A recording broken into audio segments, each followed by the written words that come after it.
Do you know your medicine?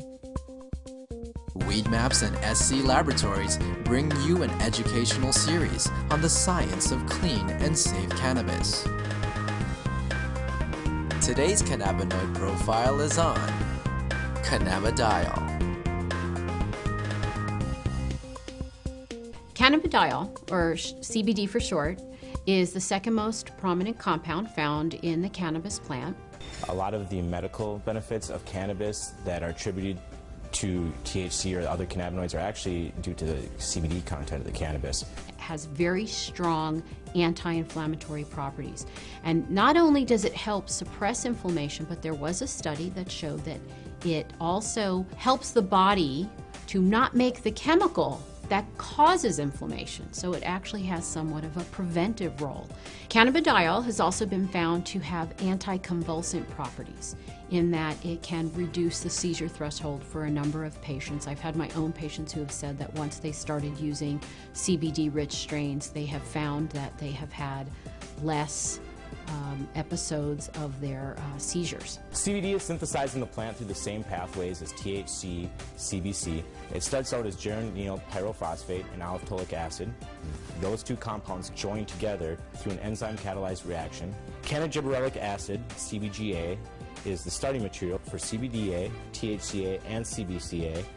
So CBDA synthase, if it's found in large enough amounts, will take this cannabigerolic acid and make it into cannabidiol carboxylic acid, which is CBDA. CBDA is CBD with a carboxylic acid attached to it. Now, with heat or through time, this carboxylic acid will naturally release from the compound as it's very unstable and become CBD. This process right here, where we lose this carboxylic acid, happens at about 80 degrees Celsius. A number of studies were done where they actually gave patients an overdose of THC to see what would happen when they then added CBD. And CBD completely turned around the negative effects of an overdose of THC without changing the levels of THC in the blood. So that means that CBD exerts its own medicinal, just doesn't reverse THC, it actually has its own medicinal properties. CBD has been found to cause cancer cells to what we call commit suicide while preserving the normal cells. And what appears to happen is it appears to bind to the receptors on the cancer cells, which then induce the cancer cell to kill itself. Cannabidiol has also been found to be what we call biphasic in terms of sleep. So at low doses, it's what we call alerting. It kind of keeps you awake.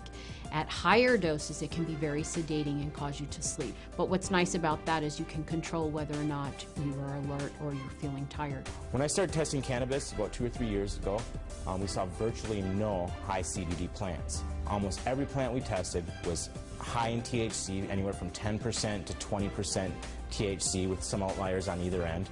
Some plants would have maybe 1% CBD at the max, 1.5% CBD at the max. Now that we've been testing for a while, we see anywhere from 8 to 15% CBD and maybe 5 or 6% THC in these strains. Some strains we get a 50-50 ratio. It can happen in all different ratios, but what it is it's a recessive gene in plants.